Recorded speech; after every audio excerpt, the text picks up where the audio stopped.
উদ্দেশ্য হৈছে এগৰাকী মহান ব্যক্তিক শ্ৰদ্ধাঞ্জলি জ্ঞাপন কৰা।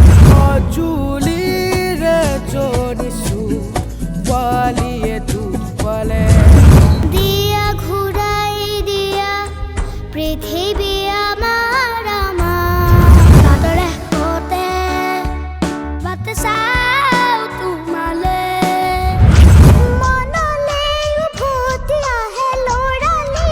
তিনিটা কালজয়ী গীতসমূহৰ মাজৰ পৰা 10টি গীত আমাৰ কণ কণ 10জন শিশু শিল্পীয়ে পৰিৱেশন কৰিব। আকৌ